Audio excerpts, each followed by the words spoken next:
ഏവർക്കും നമസ്കാരം. ഞാൻ നിങ്ങളുടെ സ്വന്തം വിശാഖ് പാവുമ്പ. എൻട്രി ആപ്പിൻ്റെ സ്മാർട്ട് റിവിഷൻ ക്ലാസ്സിലേക്ക് ഏവരെയും സ്വാഗതം ചെയ്യുന്നു. വരാൻ പോകുന്ന LDC പരീക്ഷകൾക്ക് വളരെയധികം ഫോക്കസ് ചെയ്യേണ്ട ഏരിയകൾ മാത്രം ഉൾപ്പെടുത്തിക്കൊണ്ട് നമ്മൾ ആരംഭിക്കുന്ന സ്മാർട്ട് റിവിഷൻ ക്ലാസ്സിൻ്റെ ഒന്നാമത്തെ എപ്പിസോഡ്. ഓക്കെ, അപ്പം നമ്മൾ ഇതിനു മുമ്പുള്ള എല്ലാ വീഡിയോ ക്ലാസ്സുകളും റിവിഷൻ ക്ലാസ്സുകളും നിങ്ങൾ കണ്ടിട്ടുണ്ടാകും എന്ന് കരുതുന്നു. അതിൽ നിന്നും പിന്നെ കൂടുതലായിട്ടും PSC ചോദിക്കാൻ ചാൻസ് ഏറിയ അത്യധികം ഏറെയുള്ള ചോദ്യങ്ങളുമായിട്ടാണ് ഇന്ന് ഞാൻ നിങ്ങളുടെ മുമ്പിൽ എത്തിയിരിക്കുന്നത്. അപ്പോൾ ഈ ഒരു വീഡിയോ ക്ലാസ് ആദ്യാവസാനം കണ്ട് നിങ്ങളുടെ വിലയേറിയ അഭിപ്രായങ്ങൾ കമൻറ്റുകളായിട്ട് രേഖപ്പെടുത്തുക. ഓക്കെ, അപ്പം ഇത് ആദ്യം മുതൽ അവസാനം വരെ കണ്ട് നോട്ട് തയ്യാറാക്കി പഠിക്കുക. എല്ലാവർക്കും ഒരു നല്ല ദിനം ആശംസിച്ചുകൊണ്ട് നമ്മൾ നേരെ ക്ലാസ്സിലോട്ട് കിടക്കുന്നു. അപ്പോൾ നമ്മുടെ ഇന്നത്തെ ആദ്യ ചോദ്യം ദാ ഇവിടെയാണ്. സ്കൂൾ പദ്ധതി 20 ദിവസം കൊണ്ട് പൂർത്തിയാക്കി. എയേക്കാൾ 25% കൂടുതൽ കാര്യക്ഷമതയുണ്ടെങ്കിൽ B ഇതേ ജോലി പൂർത്തിയാക്കാൻ എത്ര ദിവസമെടുക്കും? നല്ലൊരു ചോദ്യമാണ്. വർക്ക് ആൻഡ് ടൈം എന്ന ടോപ്പിക്കിനെ സംബന്ധിച്ച് ചോദിച്ചൊരു ചോദ്യമാണ്. ഒരിക്കൽ കൂടി, സ്കൂൾ പദ്ധതി 20 ദിവസം കൊണ്ട് പൂർത്തിയാക്കി. എയേക്കാൾ 25% കാര്യക്ഷമത കൂടുതലാണ് Bക്ക്. അങ്ങനെയെങ്കിൽ B ഈ ജോലി എത്ര ദിവസം കൊണ്ട് പൂർത്തിയാക്കും എന്നാണ് നമ്മുടെ ചോദ്യം. നമ്മൾ വർക്ക് ആൻഡ് ടൈം എന്ന ടോപ്പിക്കിനകത്ത് പഠിച്ചൊരു ചോദ്യമാണ്. അടുത്തിടെ നടത്തിയ ഒരു 10th ലെവൽ മെയിൻസ് പരീക്ഷയിൽ ചോദിച്ചൊരു ചോദ്യമാണ്. അപ്പോൾ അത്രത്തോളം പ്രാധാന്യമുള്ള ഈ ചോദ്യം വിട്ടുകളയരുത്. ദാ കണ്ടോ, ഒന്നുമില്ല, നിങ്ങൾക്കറിയാം, നമ്മൾ ചെയ്ത് പഠിച്ചതാ. ഒരു സ്കൂൾ പദ്ധതി 20 ദിവസം കൊണ്ട് പൂർത്തിയാക്കി. എയേക്കാൾ 25% കാര്യക്ഷമത കൂടുതലാണ് Bക്ക് എന്നാണ് പറയുന്നത്. എയേക്കാൾ 25% കാര്യക്ഷമത കൂടുതലാണ് Bക്ക്. എയേക്കാൾ 25% കാര്യക്ഷമത കൂടുതലാണ് Bക്ക്.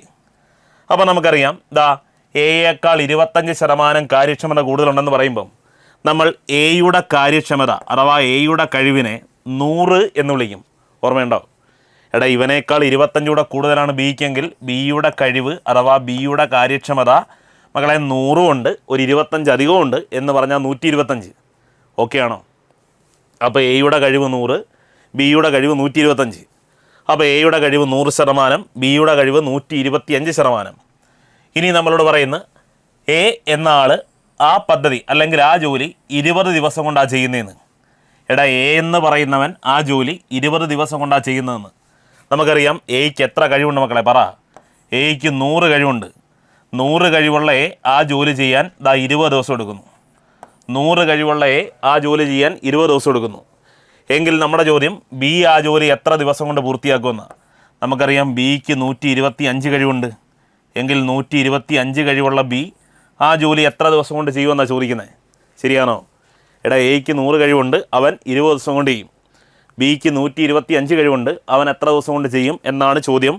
എങ്കിൽ നമുക്കറിയാം, വർക്ക് ആൻഡ് ടൈമോ പൈപ്പ് ആൻഡ് ടാങ്കോ ആണെങ്കിൽ എല്ലാവർക്കും ഒരു തോന്നൽ വരും, ക്രോസ് ഗുണിക്കണമെന്ന്.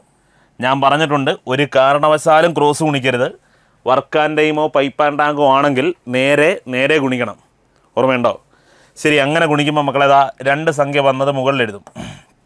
100 ഗുണം 20 ഡിവൈഡഡ് ബൈ 125. ഓക്കെ ആണോ? 100 ഗുണം 20 ബൈ 125. 25 കൊണ്ട് വെട്ടാം. 125-നകത്തിൽ 25 5 വെട്ടം. 100-നകത്ത് 25 4 വെട്ടം. 5-നകത്ത് 5 1 തവണ. 20-നകത്ത് 5 4 തവണ. 4 ഗുണം 4 16. എങ്കിൽ B ഒറ്റയ്ക്ക് ആ ജോലി 16 ദിവസം കൊണ്ട് പൂർത്തിയാക്കും. നമ്മുടെ ശരി ഉത്തരം ഓപ്ഷൻ C ആണ്, 16. മനസ്സിലായി കാണുമെന്ന് കരുതുന്നു. വളരെ സിമ്പിളായ ചോദ്യം. ഈ ഒരു ടോപ്പിക്കിന് വേണ്ടി മാത്രം നമ്മളൊരു യൂട്യൂബ് ക്ലാസ് ചെയ്തിട്ടുണ്ടായിരുന്നു. അപ്പം ആർക്കെങ്കിലും സംശയം ഉണ്ടെങ്കിൽ ആ ഒരു ക്ലാസ് കൂടി കണ്ടു കഴിഞ്ഞാൽ കാര്യം വ്യക്തമാകും. അപ്പം നമുക്ക് നേരെ അടുത്ത ചോദ്യത്തിലോട്ട് വാ. ചോദ്യം: 48,000 രൂപ ഒരു വർഷത്തേക്ക് 8% നിരക്കിൽ അർദ്ധവാർഷികം കൂട്ടിച്ചേർക്കുമ്പോൾ രൂപയുടെ, അതായത് 48,000-ൻ്റെ കൂട്ടുപലിശ കണ്ടെത്തുക. ഓപ്ഷനുണ്ട് മക്കളെ. 3815.2, 3912.2, 3600.8, 3916.8. നല്ലൊരു ചോദ്യം ഒരിക്കൽ കൂടി. 48,000 രൂപ ഒരു വർഷത്തേക്ക് 8% നിരക്കിൽ അർദ്ധവാർഷിക കൂട്ടുപലിശ കണ്ടാൽ എങ്കിൽ ആ ഒരു വർഷം കഴിഞ്ഞുള്ള പലിശ എത്ര എന്നാണ് ചോദ്യം. മക്കളെ ചോദ്യം എന്തുവാ? 48,000 രൂപ. 48,000 രൂപ 8% നിരക്ക്. 8% വാർഷിക നിരക്ക്. ഒരു വർഷത്തേക്ക് 8% എന്നാണ് പറയുന്നത്. ഒരു വർഷത്തേക്ക് 8%. അങ്ങനെ ഒരു കൊല്ലത്തേക്കാണ് നിക്ഷേപിക്കുന്നത്. ഓക്കെ, അപ്പോൾ മക്കളെ നമ്മളെ ഈ തുകയുണ്ട്, അതായത് പ്രിൻസിപ്പൽ എമൗണ്ട് ഉണ്ട്, റേറ്റ് ഓഫ് ഇൻട്രസ്റ്റ് ഉണ്ട്, നമ്പർ ഓഫ് ഇയേഴ്സ് ഉണ്ട്, വർഷങ്ങളുടെ എണ്ണമുണ്ട്. പക്ഷേ ഇതിനെ ഈ ഒരു ചോദ്യത്തെ എന്തുകൊണ്ടാണ് ഇങ്ങനെ ചോദിക്കാൻ ചോദിച്ചിരിക്കുന്നത്, അല്ലെങ്കിൽ എന്തുകൊണ്ട് അത്യാവശ്യം ഇമ്പോർട്ടൻ്റ് ആണ് ഈ ചോദ്യം എന്ന് പറയുന്നത് ഈ ഒരു വാക്കാണ്, അർദ്ധവാർഷികം.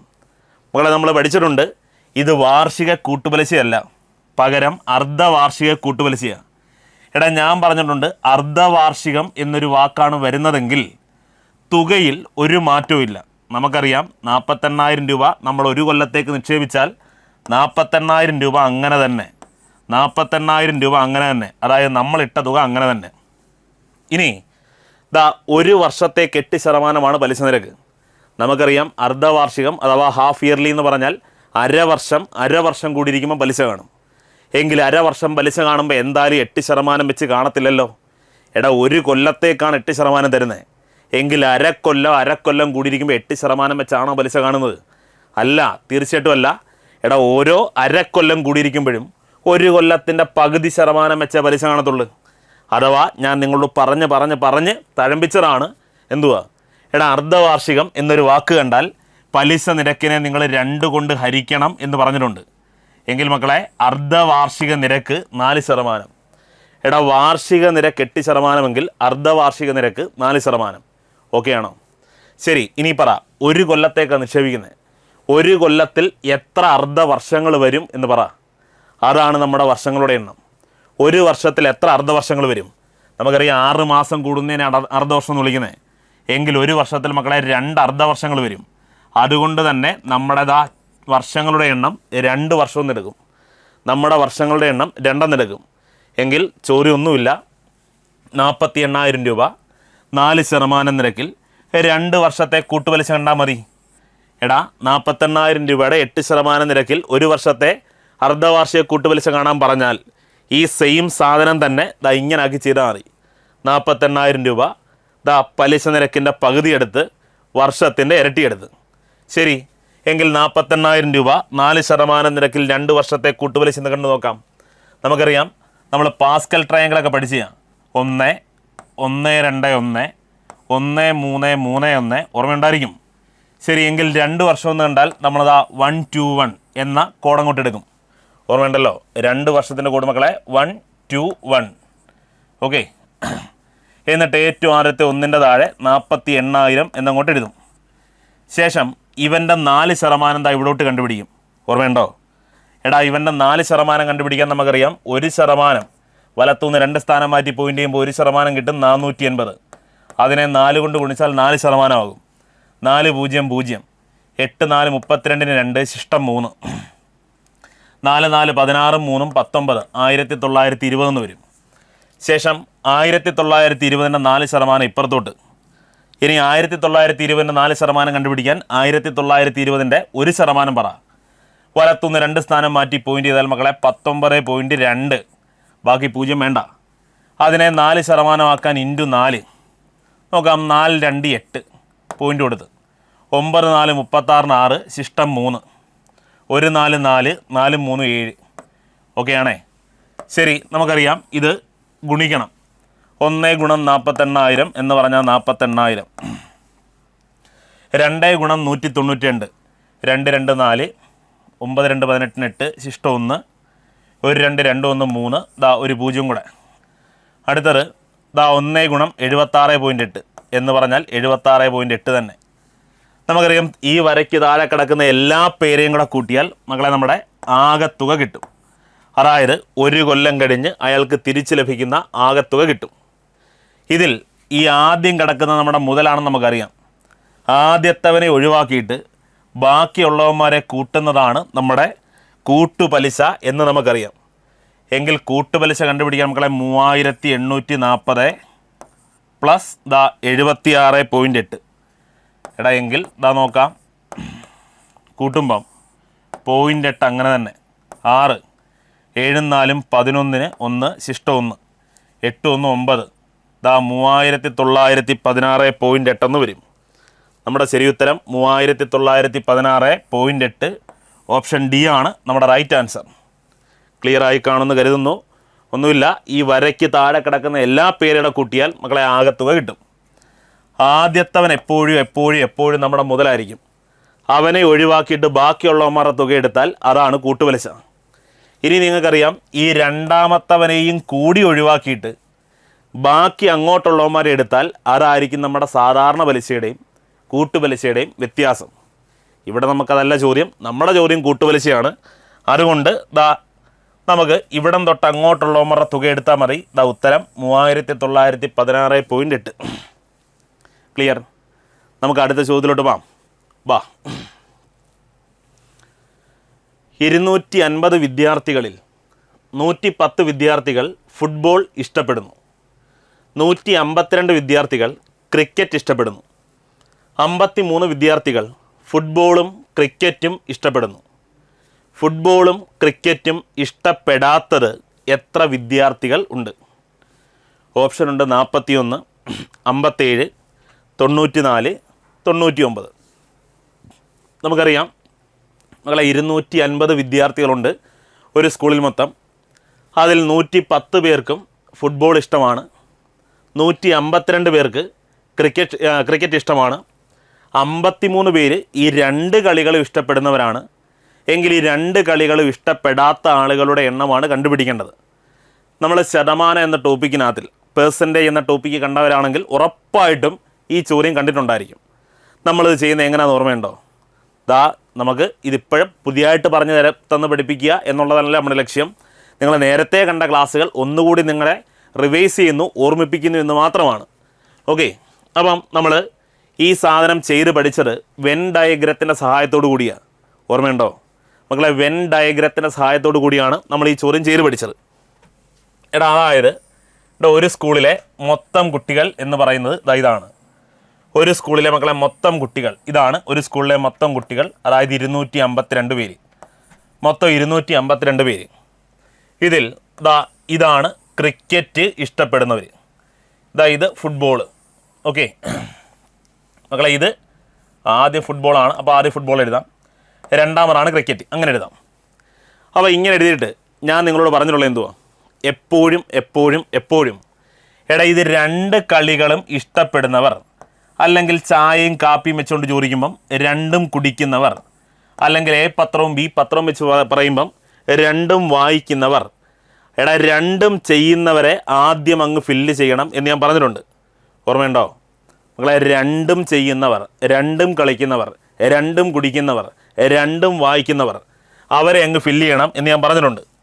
അങ്ങനെയെങ്കിൽ മക്കളെ ഫുട്ബോളും ക്രിക്കറ്റും ഇഷ്ടപ്പെടുന്നവരുടെ എണ്ണം 53. എങ്കിൽ ഞാൻ ആദ്യം ആ 53 അവിടെ അങ്ങ് എഴുതുവാണേ. അപ്പോൾ 2ഉം ഇഷ്ടപ്പെടുന്നവർ മക്കളെ 53. ഓക്കെ, ഇനി ഒന്ന് നോക്കി, ഈ ഫുട്ബോൾ എന്ന ഈ ഒരു വൃത്തത്തിൽ ഫുട്ബോൾ ഇഷ്ടപ്പെടുന്നവർ എത്ര ആണെന്ന് പറയുന്നുണ്ട്. ആ പറയുന്നതിൽ നിലവിൽ ഇവിടെ 53 വന്നല്ലോ. നിലവിൽ അവിടെ 53 വന്ന്. കാര്യം ആ ഒരു വൃത്തം എന്ന് പറഞ്ഞാൽ ഫുട്ബോൾ ഇഷ്ടപ്പെടുന്നവരാണ്. അതിൽ 53 പേരായിക്കഴിഞ്ഞ്. എങ്കിൽ നമുക്കറിയാം ഫുട്ബോൾ ഇഷ്ടപ്പെടുന്ന 110 വിദ്യാർത്ഥികൾ ഫുട്ബോൾ ഇഷ്ടപ്പെടുന്നവരാണ്. 110 പേരിൽ 53 പേര് ഇപ്പം തന്നെ വന്നു കഴിഞ്ഞ്. എങ്കിൽ 110 പേരിൽ 53 പേര് പോയാൽ 110 53 പോയാൽ നമുക്കറിയാം 10 3 പോയാൽ 7, വീണ്ടും 10 5 പോയാൽ 5, 57 എന്ന് വരും. ഓക്കെ, എങ്കിൽ ഫുട്ബോൾ മാത്രം ഇഷ്ടപ്പെടുന്നവർ 57 പേര്. മക്കളെ ഫുട്ബോൾ ഇഷ്ടപ്പെടുന്നവർ നമ്മളോട് പറയുന്നുണ്ട് മൊത്തം 110 പേരുണ്ടെന്ന്.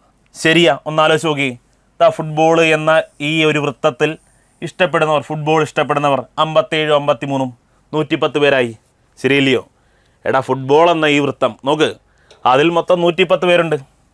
ശരി, അതുപോലെ ക്രിക്കറ്റ് ഇഷ്ടപ്പെടുന്നവർ 152 പേരാണെന്ന് പറയുന്നുണ്ട്.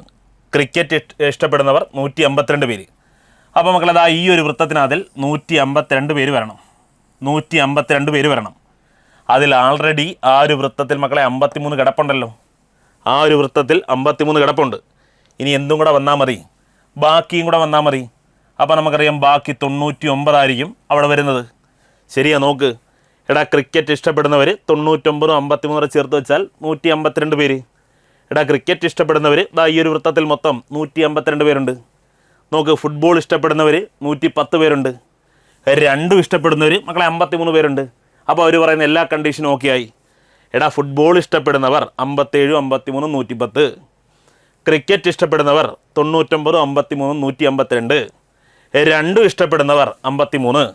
ശരി, എങ്കിൽ മക്കളെ ഈ വിദ്യാലയത്തിലെ ഇത്രയും പേര് ഇവർ ഫുട്ബോൾ മാത്രം ഇഷ്ടപ്പെടുന്നവരാ, ഇവർ ക്രിക്കറ്റ് മാത്രം ഇഷ്ടപ്പെടുന്നവരാ, ഇവർ രണ്ടും ഇഷ്ടപ്പെടുന്നവരാ. എങ്കിൽ ബാക്കിയുള്ളവർ മൊത്തം ഈ ഒരു കളികളും ഇഷ്ടപ്പെടാത്തവരല്ലയോ? എങ്കിൽ അതെങ്ങനെ കണ്ടുപിടിക്കും? ഒന്നുമില്ല മക്കളെ, 57 നോക്കി, 57 + 53 + 99 എന്ന് പറഞ്ഞാൽ 57 53 110 വരും. 110 99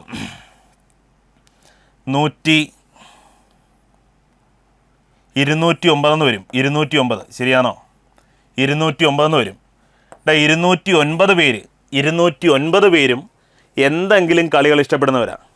എടാ ഇവർ ഫുട്ബോൾ മാത്രം ഇഷ്ടപ്പെടുന്നവർ, ഇവർ ക്രിക്കറ്റ് മാത്രം ഇഷ്ടപ്പെടുന്നവർ, ഇവർ രണ്ടും ഇഷ്ടപ്പെടുന്നവർ എന്ന് പറഞ്ഞാൽ 209 പേരും എന്തെങ്കിലും കളികളൊക്കെ ഇഷ്ടപ്പെടുന്നവരാണ്.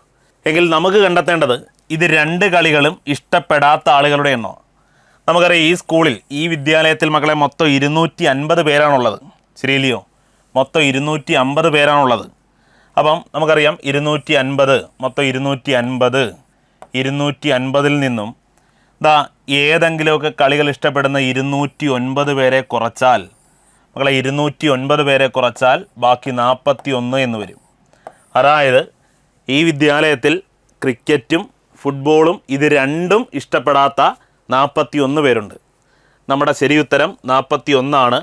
ഓപ്ഷൻ എ ആണ് ശരി ഉത്തരം, 41. ക്ലിയറായി കാണുമെന്ന് വിശ്വസിക്കുന്നു. ഓക്കെ അല്ലയോ? നമുക്ക് അടുത്ത ചോദ്യത്തിലോട്ട് പോകാം. അപ്പം ഇത് എവിടെയെങ്കിലും സംശയം ഉണ്ടെങ്കിൽ മകളെ പെർസെൻറ്റേജ് ശതമാനം എന്ന ടോപ്പിക്കിൻ്റെ 4-ാമത്തെയോ 5-ാമത്തെയോ പാർട്ട് വീഡിയോ ക്ലാസ്സിനകത്തിൽ കൃത്യമായിട്ട് കാര്യങ്ങളെല്ലാം പറയുന്നുണ്ട്. എവിടെയെങ്കിലും സംശയം തോന്നുന്നവർ ഒരു റെഫറൻസിന് വേണ്ടി കണ്ടു നോക്കുക. നമുക്ക് അടുത്ത ചോദ്യം പരിശോധിക്കാം. ചോദ്യം ഇങ്ങനെയാണ്: ഒരു ഗ്രൂപ്പിലെ 10 വിദ്യാർത്ഥികളുടെ ശരാശരി മാർക്ക് 25 ആണ്. ഈ ഗ്രൂപ്പിൽ ഒരു വിദ്യാർത്ഥി കൂടി ചേർന്നാൽ ശരാശരി 24 ആയി മാറുന്നു. പുതിയ വിദ്യാർത്ഥിയുടെ മാർക്ക് എത്രയാണ്? ഓപ്ഷൻസ് 24, 14, 18, 20. ചോദ്യം ഒന്നുകൂടെ. ഒരു ഗ്രൂപ്പിലെ 10 വിദ്യാർത്ഥികളുടെ ശരാശരി മാർക്ക് മക്കളെ 25 ആണ്. ഈ ഗ്രൂപ്പിൽ ഒരു വിദ്യാർത്ഥി കൂടി വന്നു ചേർന്നാൽ ശരാശരി 24 ആയി മാറുന്നു. എങ്കിൽ പുതിയ വിദ്യാർത്ഥിയുടെ മാർക്ക് എത്ര? നമ്മൾ ഈ ചോദ്യം മക്കളെ ഒഴിച്ചുകൂടാൻ കഴിയാത്ത ശരാശരിയിലെ ഒരു ചോദ്യം തന്നെയാണിത്. നിങ്ങൾക്കറിയാം 2022 ശേഷം നടത്തിയ ഒട്ടുമുക്കാൽ PSC പരീക്ഷകളിലും കണ്ടുവരാറുള്ളൊരു മോഡലാണിത്. ഒന്നുകിൽ ഒരാൾ വരുന്നത്, അല്ലെങ്കിൽ ഒരു ഗ്രൂപ്പിൽ നിന്ന് ഒരാൾ പോകുന്നത്, അല്ലെങ്കിൽ ഒരാൾ പോകുമ്പം മറ്റൊരാൾ പകരക്കാരനായിട്ട് വരുന്നത്. അപ്പോൾ ഈ ഒരു മോഡലുകൾ തീർച്ചയായിട്ടും പഠിച്ചു വെച്ചേക്കണം. ഓക്കെ, വളരെ ഹോട്ട് ടോപ്പിക്ക് തന്നെയാണിത്. മക്കളെ ഇത്രയേ ഉള്ളൂ. 10 വിദ്യാർത്ഥികളുടെ ശരാശരി മാർക്ക് 25. നമ്മളങ്ങോട്ട് എഴുതും 10 വിദ്യാർത്ഥികളുടെ ശരാശരി മാർക്ക് 25. ഓക്കെ ആണോ? 10 വിദ്യാർത്ഥികളുടെ ശരാശരി മാർക്ക് 25. ആദ്യം എണ്ണം എഴുതി, അതിന് നേരെ അവരുടെ ശരാശരി എഴുതി.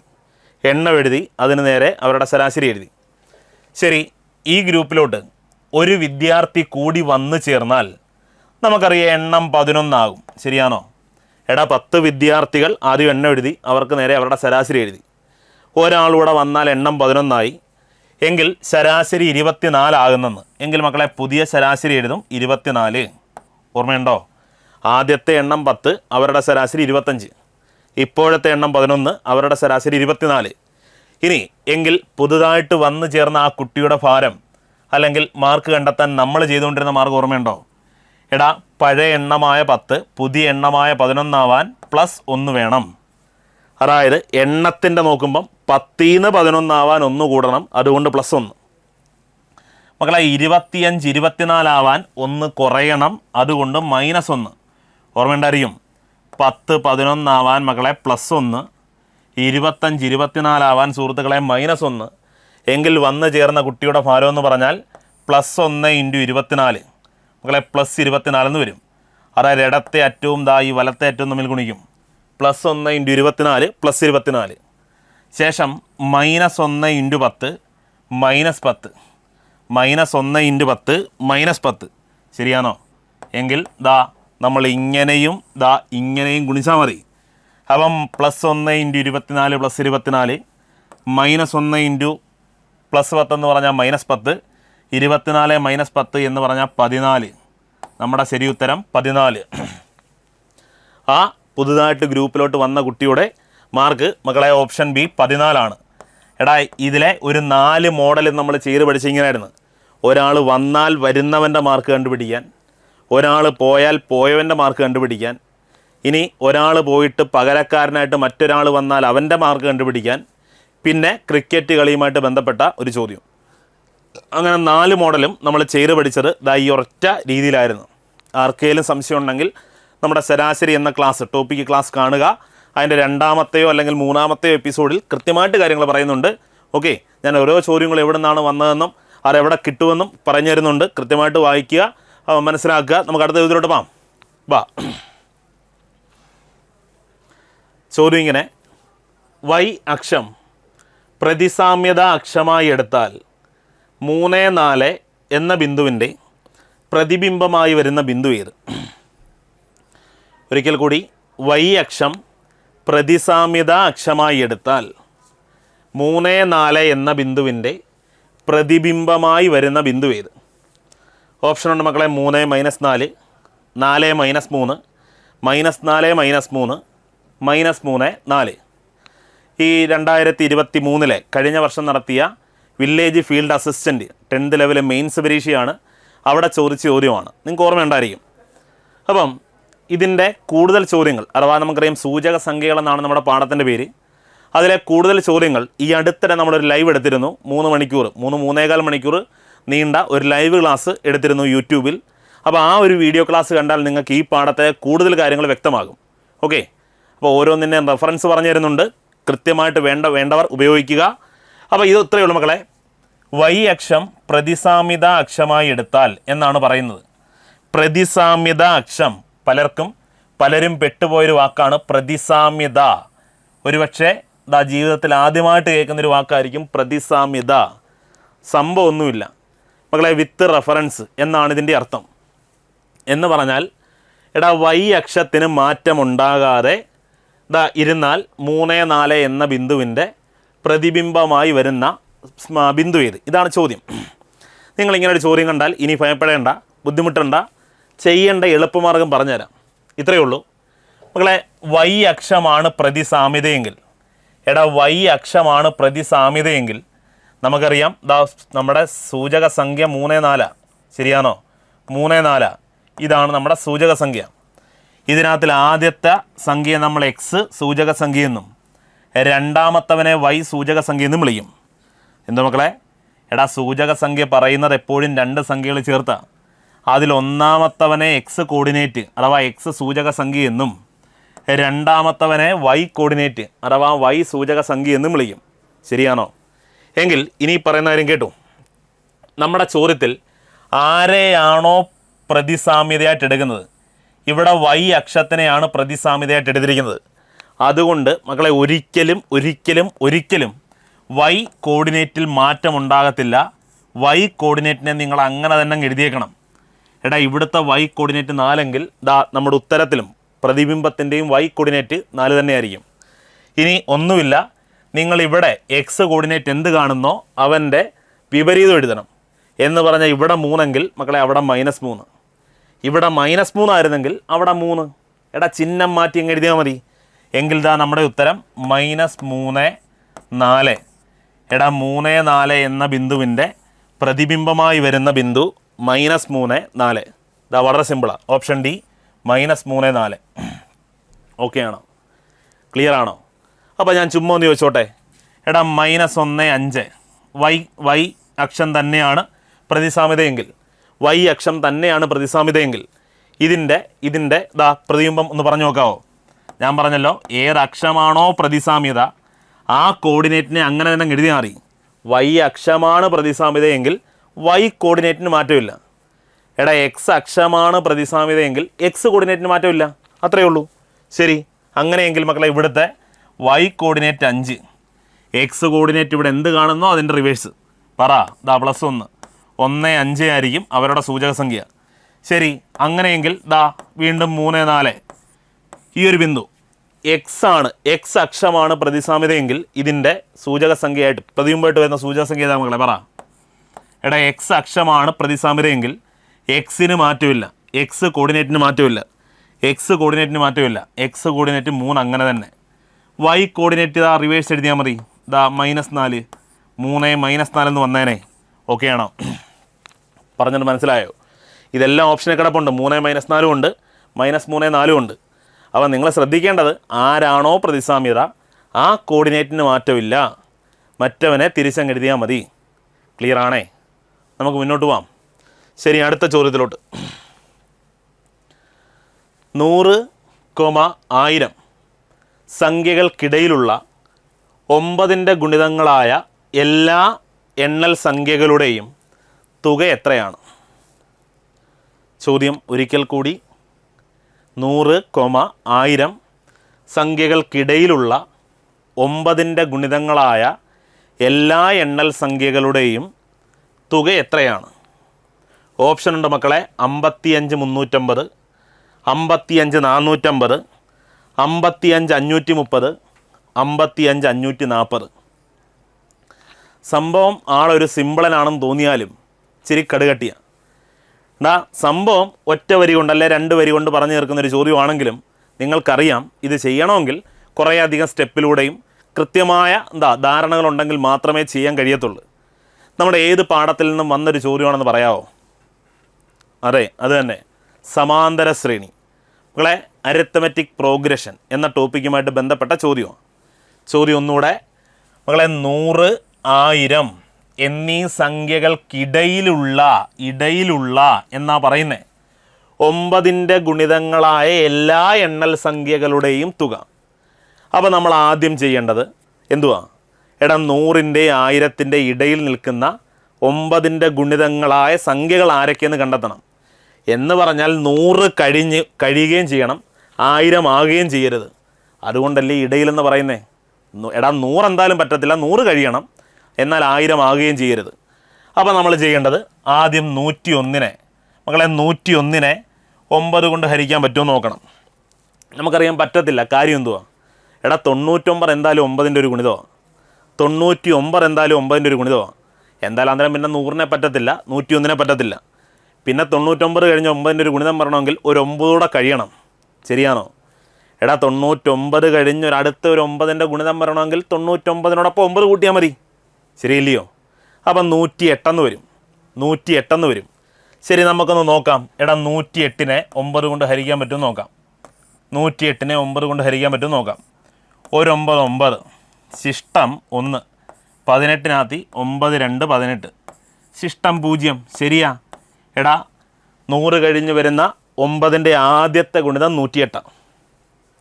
9 കഴിഞ്ഞ് വരുന്ന 100ൻ്റെ ആദ്യത്തെ ഗുണിതം മക്കളെ 108. മനസ്സിലായോ? പറഞ്ഞത് ക്ലിയർ ആണോ? എന്തായാലും നമുക്കറിയാം 99 ഒരു 9ൻ്റെ ഗുണിതമാണ്. അപ്പോൾ പിന്നെ അടുത്ത 9ൻ്റെ ഗുണിതം വരണമെങ്കിൽ 99നോടൊപ്പം ഒരു 9 കൂട്ടിയാൽ മതി, 108 വരും. ക്ലിയർ? ശരി, ഇനി ഏറ്റവും അവസാനത്തെ അതായത് 1000ന് തൊട്ട് മുമ്പുള്ള 9ൻ്റെ ഗുണിതം ഏതാണെന്ന് കണ്ടുപിടിക്കണം. വലിയ പാടൊന്നുമില്ല. നമുക്കറിയാം 999. എടാ 1000ൻ്റെ തൊട്ടിപ്പുറം കിടക്കുന്ന സംഖ്യയാണ് 999. ഉറപ്പായിട്ടും 999 ഒരു 9ൻ്റെ ഗുണിതമാണ്. ശരിയില്ലയോ? എങ്കിൽ ദാ ഹരിക്കാം. 1 1 1 ദാ 999 എന്ന് വരും. ദാ ശിഷ്ടം 0 വരും. ഓക്കെ ആണോ? അപ്പോൾ മനസ്സിലായി. എടാ ആദ്യത്തെ ഗുണിതം 100 കഴിഞ്ഞുള്ള ആദ്യത്തെ ഗുണിതം മക്കളെ 108. എടാ 100 കഴിഞ്ഞുള്ള 9ൻ്റെ ആദ്യത്തെ ഗുണിതം 108. അങ്ങനെ പോയി 1000 ആകുന്നതിന് തൊട്ട് മുമ്പുള്ള 9ൻ്റെ ഗുണിതം 999. ഓക്കെ ആണോ? അപ്പം 108 അതാ അടുത്ത അങ്ങനെ പോയി 9 വീതം കൂട്ടി പോയി 999 വരെയുള്ള സംഖ്യകളുടെ തുകയാണ് കണ്ടെത്തേണ്ടത്. ഓക്കെ ആണോ? ശരി, നമുക്കറിയാം സംഖ്യകളുടെ തുക, അതായത് ഒരു സമാന്തര ശ്രേണിയുടെ തുക കാണുന്ന മാർഗം എന്ത് മക്കളെ? ഒരു സമാന്തര ശ്രേണിയുടെ തുക കാണുന്ന രണ്ട് മാർഗമുണ്ട്. n/2 into 2a plus n-1 into d എന്നും ചെയ്യാം. n/2 ഇൻറ്റു t1 അതായത് ആദ്യ പദം പ്ലസ് അവസാന പദം tn എന്നും ചെയ്യാം.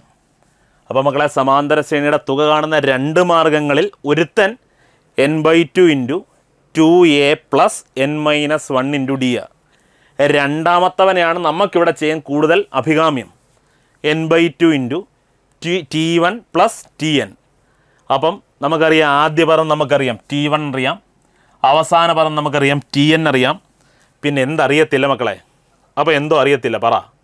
നമുക്ക് n അറിയത്തില്ല, പദങ്ങളുടെ എണ്ണം അറിയത്തില്ല.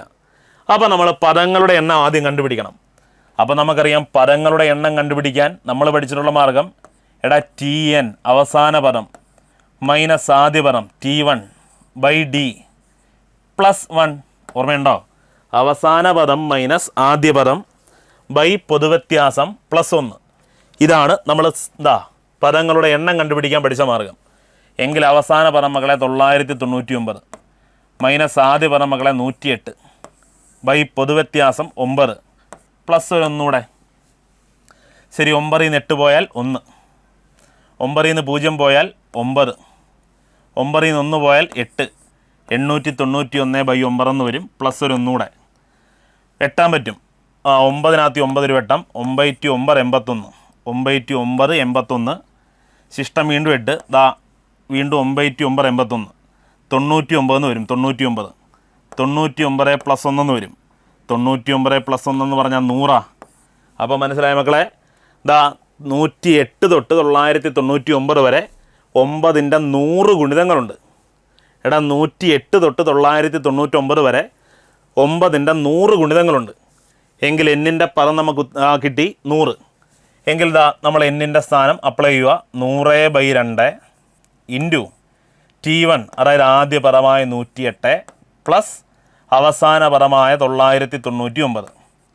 ഓക്കെ, നമുക്കറിയാം 100/2 എന്ന് പറഞ്ഞാൽ 50. അപ്പോൾ 50 എന്ന് എഴുതാം. 50 ഇൻറ്റു ഇത് തമ്മിൽ കൂട്ടിയാൽ 9ഉം 8ഉം 17, 7 ശിഷ്ടം 1. 9ഉം 0 കൂട്ടി 9.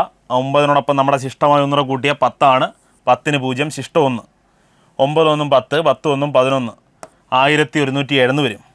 ഇനി ഗുണിക്കാം. 7 5 35 5 ശിഷ്ടം 3, 5 0 0 ശിഷ്ടം ഉണ്ടായിരുന്നു 3, 1 5 5 വീണ്ടും 1 5 5. മക്കളെ 50 കൊണ്ട് ഗുണിച്ചപ്പോൾ ഒരു 0 ഉണ്ടായിരുന്നു. 55 350.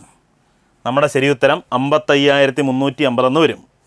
എങ്കിൽ 100നും 1000നും ഇടയിലുള്ള 9ൻ്റെ ഗുണിതങ്ങളുടെ തുക മക്കളെ 55,350. ശരി ഉത്തരം 55,350. ഓപ്ഷൻ എ കിടപ്പുണ്ട്. 55,350. 55,530 കിടപ്പുണ്ട്. കുറച്ച് പേര് പെട്ടെന്ന് ശ്രദ്ധിക്കാതെ 55,530 തിരിഞ്ഞ് 35 തിരിച്ചെഴുതി 53 അങ്ങനെയൊക്കെ എഴുതി വെക്കും. നമ്മൾ വ്യക്തമായിട്ട് നോക്കിയതിന് ശേഷം മാത്രമേ മാർക്ക് ചെയ്യാവുള്ളൂ. എല്ലാവരോടും എപ്പോഴും പറയുന്നതാണ് മക്കളെ 55,350 ശരി ഉത്തരം. തെറ്റിക്കാൻ വേണ്ടി 450 കിടപ്പുണ്ട് കേട്ടോ, ശ്രദ്ധിക്കണം. 55,530 ക്ലിയർ ആയി കാണുമെന്ന് കരുതുന്നു. ഓക്കെ ആണോ? ശരി, നമുക്ക് അടുത്ത ചോദ്യത്തിലോട്ട് പോകാം. ചോദ്യം ഇങ്ങനെയാണ്. 64⁻⁻⁻⁴ ഇൻറ്റു 8⁻²3 ഇൻറ്റു 27⁻⁴ ഇൻറ്റു 36⁻⁻². ഇതാണ് നമ്മുടെ ചോദ്യം. ശരി, നമ്മൾ കൃത്യംഗങ്ങൾ എന്ന ടോപ്പിക്കുമായിട്ട് ബന്ധപ്പെട്ട് PSC സ്ഥിരമായിട്ട് ചോദിക്കാറുള്ളൊരു ചോദ്യമാണ് മക്കളെ. ഈ ചോദ്യം ഇതേപടി അല്ലെങ്കിൽ ഒരു ശകലം വ്യത്യാസത്തോടൊക്കെ മിക്ക പരീക്ഷകളും കാണാൻ കഴിയും. അതുകൊണ്ട് തന്നെ ഒഴിച്ചുകൂടാൻ കഴിയാത്തൊരു ചോദ്യമായിട്ട് ഇതിനെ പരിഗണിക്കുക. കൂടുതൽ ഉദാഹരണങ്ങൾ സ്വന്തമായിട്ട് കണ്ടെത്തുക, അല്ലെങ്കിൽ നമ്മുടെ ക്ലാസ് കണ്ടാലും മതിയാകും. അപ്പോൾ ഇതെങ്ങനെയാണ് ചെയ്യുന്നത് നിങ്ങൾക്ക് ഓർമ്മയുണ്ടായിരിക്കും. നമ്മൾ പഠിച്ചിട്ടുള്ള എന്തുവാ?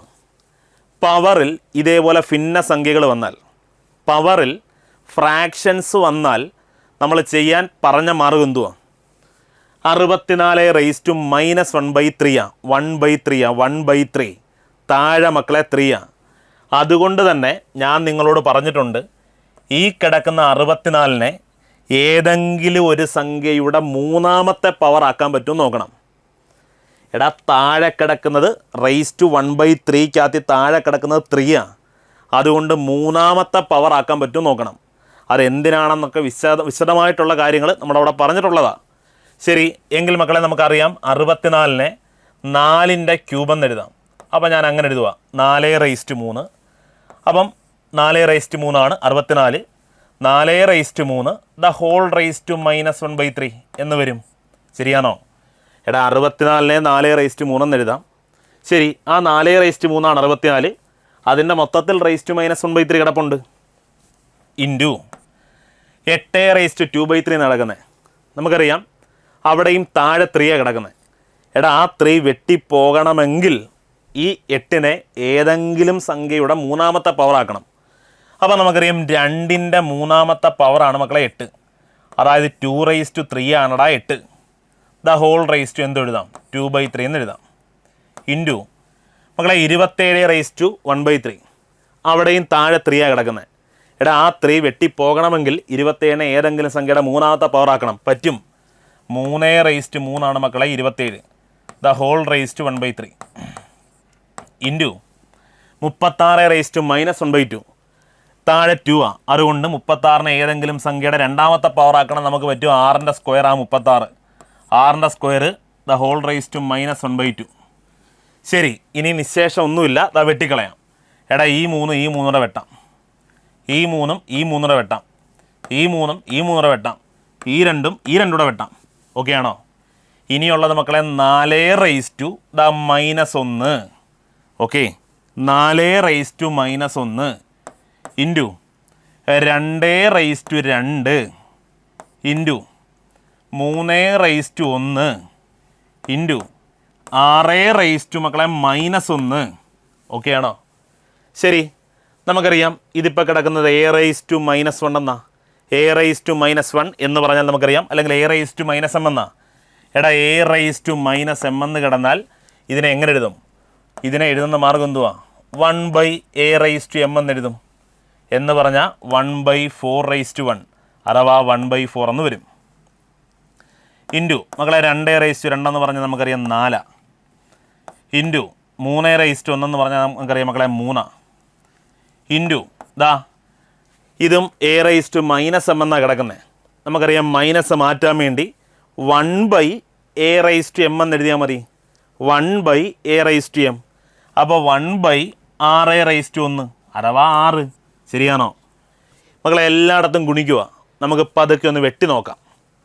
ഈ 4ഉം ഈ 4 വെട്ടാം. 3-നകത്ത് 3 ഒരു വെട്ടം, 6-നകത്ത് 3 2 വെട്ടം. ഇനി വെട്ടാനൊന്നുമില്ല. ഇതാ 1 × 1 × 1 × 1 എന്ന് പറഞ്ഞാൽ 1. താഴെ വേറെ ഒന്നുമില്ല, ഒരു 2 മാത്രം. നമ്മുടെ ശരി ഉത്തരം 1/2 എന്ന് വരും. നമ്മുടെ റൈറ്റ് ആൻസർ 1/2. വളരെ സില്ലിയായ ചോദ്യം, ഓപ്ഷൻ ബി 1/2. ക്ലിയർ അല്ലയോ? പലരും സംശയമായിട്ട് ഇപ്പോഴും ചോദിച്ചുകൊണ്ടേയിരിക്കുന്ന ഒരു ചോദ്യമാണ്.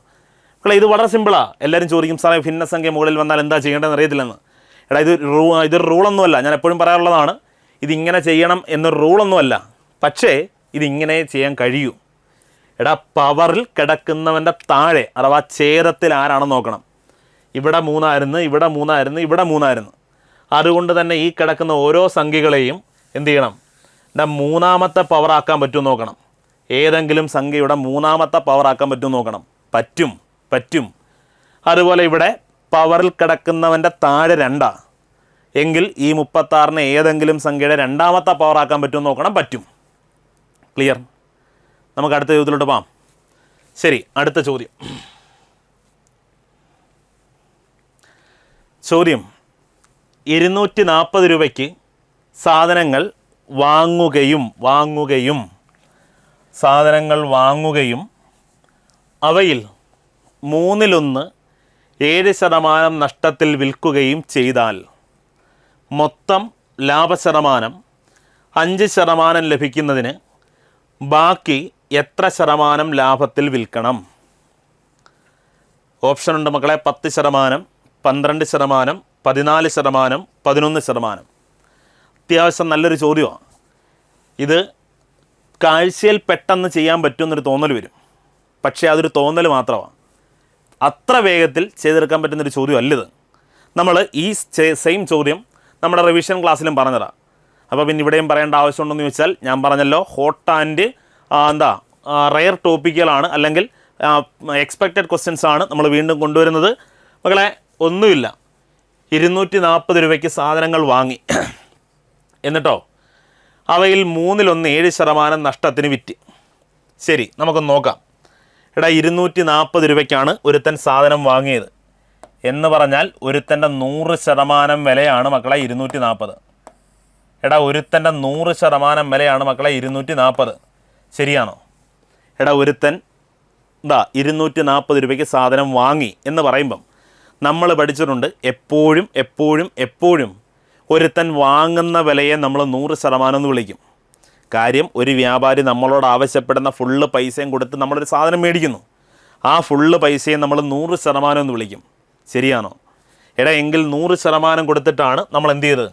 ഒരു സാധനം വാങ്ങിയത്. ഓക്കെ ആണോ? അവയിൽ 1/3 7% നഷ്ടത്തിന് വിറ്റു. അവിടെ ഇരിക്കട്ടെ.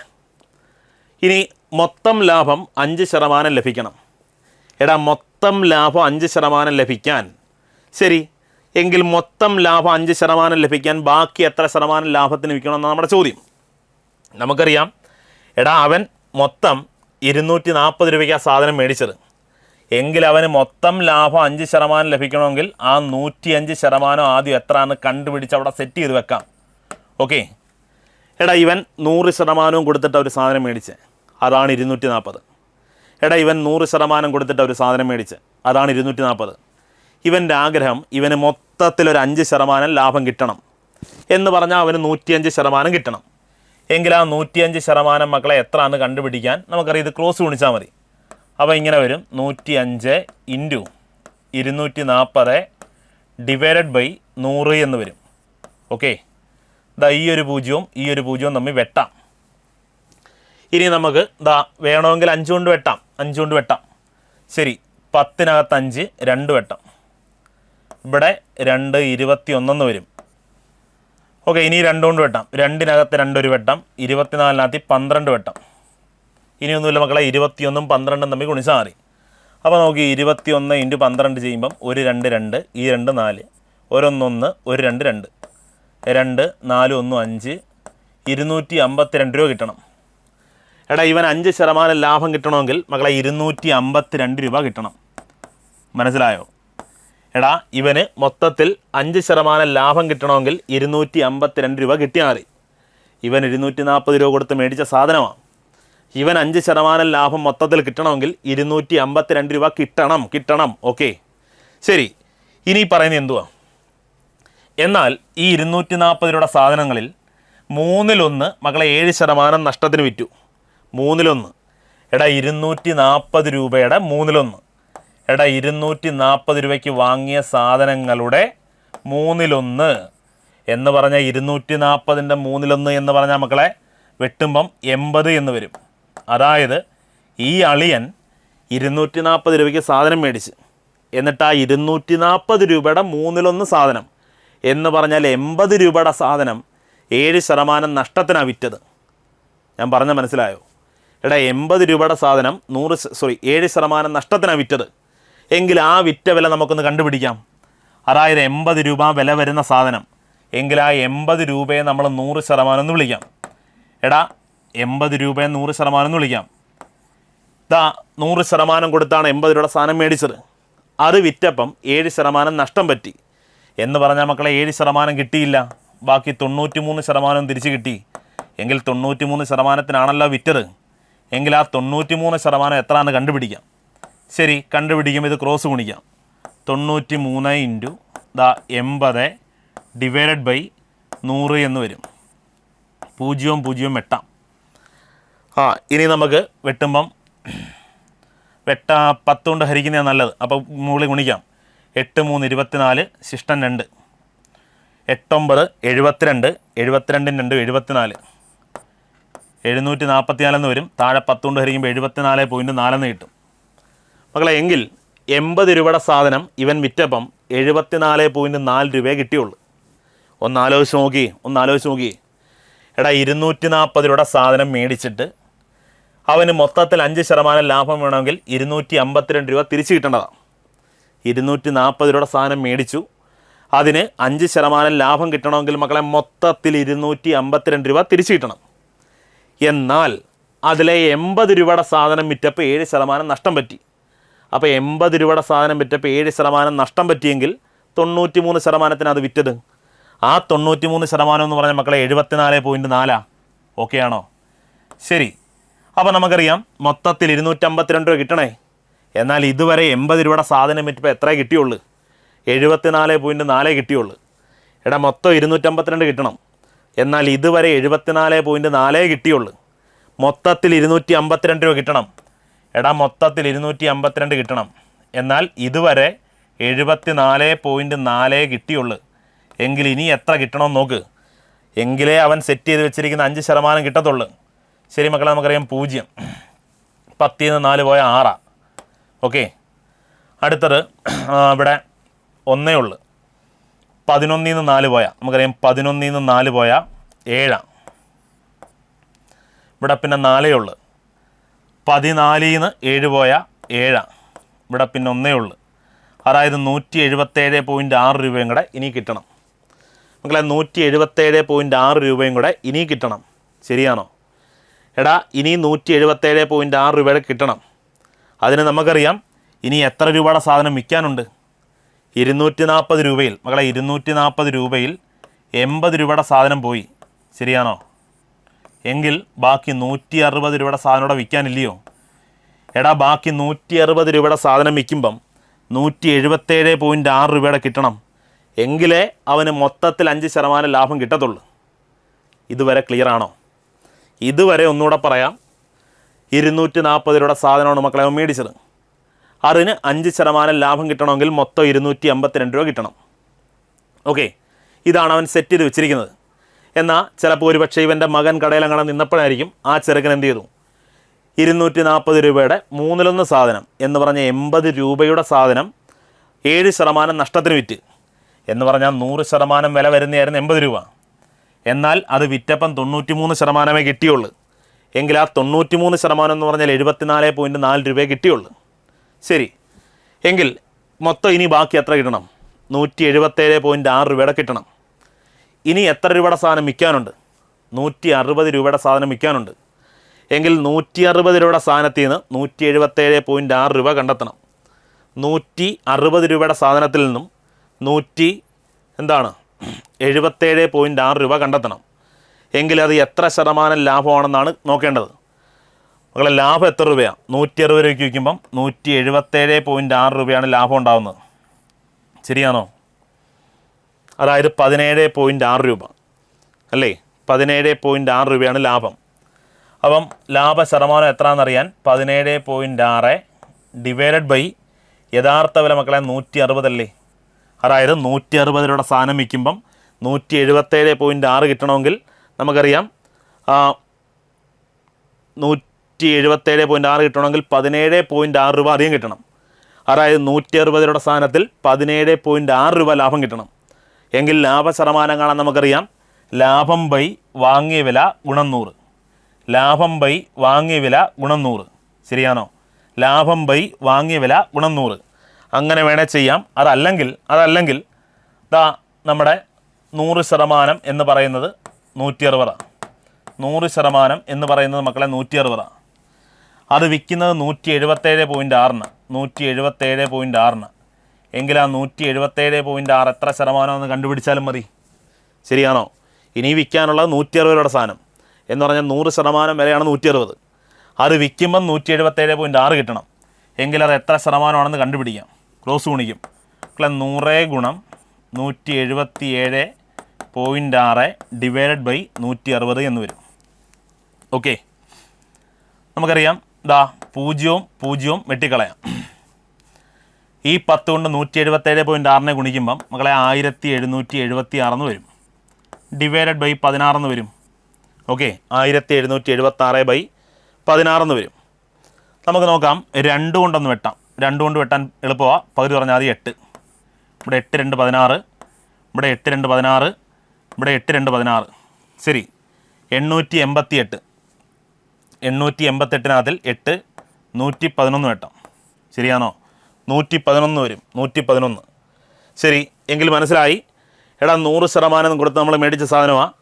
അത് വിൽക്കുമ്പം 177.6 കിട്ടണമെങ്കിൽ 111% കിട്ടണം. എങ്കിൽ പറ മക്കളെ, ലാഭം 11% അല്ലേ? എടാ, ലാഭം 11%.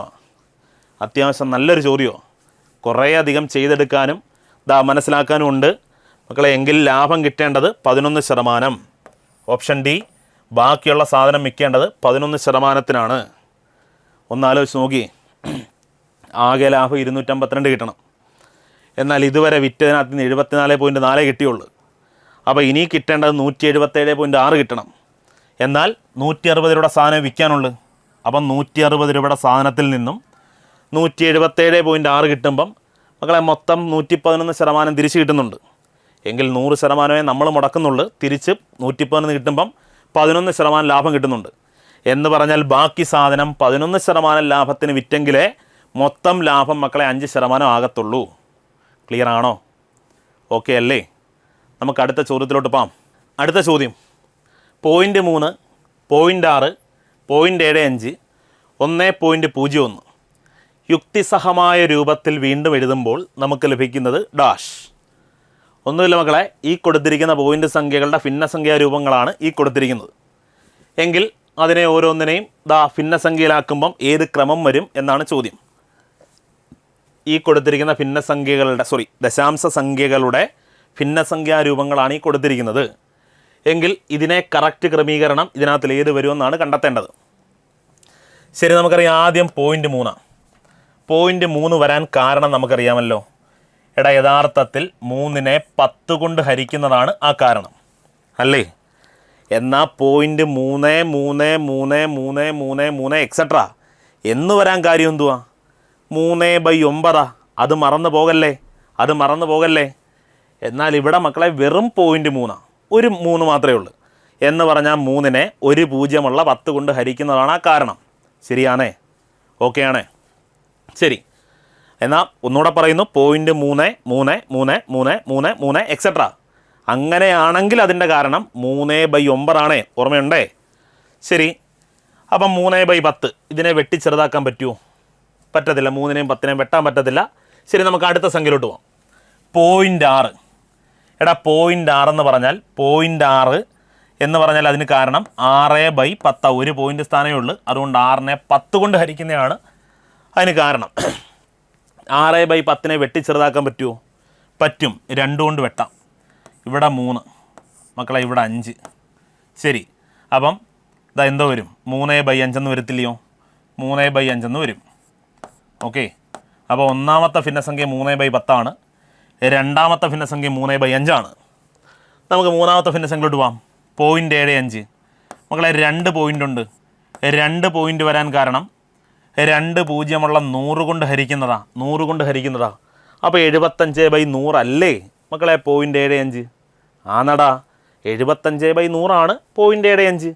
അപ്പോൾ ഈ 0.75നെ എങ്ങനെ എഴുതാം? 75/100 എന്ന് എഴുതാം. ഓക്കെ ആണോ? ശരി, ഇനി 75നെയും 100നെയും വെട്ടാൻ പറ്റും, ചെറുതാക്കാൻ പറ്റും. നമുക്ക് ഒറ്റയടിക്ക് 25 കൊണ്ടങ്ങ് വെട്ടാം. 75-നകത്തിൽ 25 3 വെട്ടാം. 100-നകത്ത് 25 4 വെട്ടാം.